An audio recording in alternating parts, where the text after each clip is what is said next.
I was ready to get in a warm tub and just open an artery. There was so much stuff. It was all sliding in the wrong direction, and this week, for the most part, is just exactly the other way.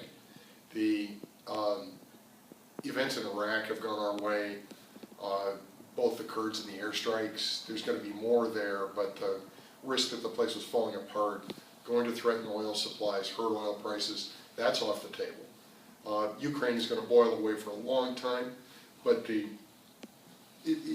flashpoint characteristics of some sudden lurch across the border as opposed to just artillery fire, that seems off the table as well.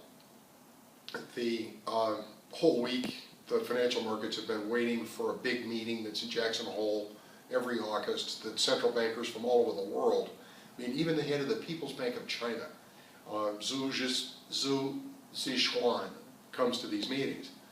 And these people know each other intimately, and there's a lot of back-channel conversation between bankers.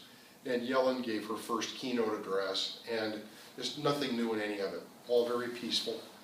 The U.S. domestic data picture this week improved. The pieces last week were all bad news for the consumer. This week, the housing market, which had looked as though it might be tailing, might be sliding, firmed up.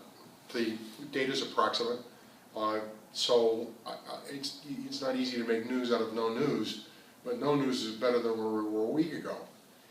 Rates are rock steady.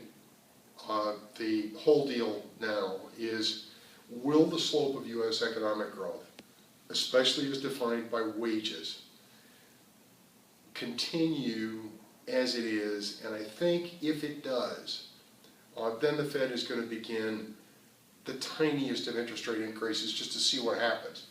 And that's probably on the table next year, and it may not have, it's possible it won't have any effect at all on mortgage rates.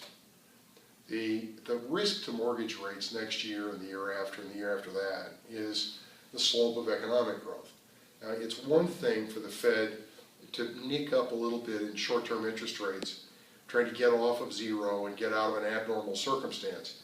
It's something else entirely if the Fed is trying to normalize interest rates for a normal economy with normal inflation risks.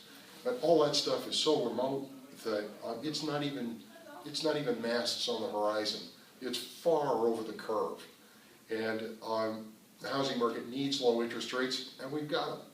We came through this week unscathed, and the backdrop not nearly as scary as it looked a week ago. Best to you all.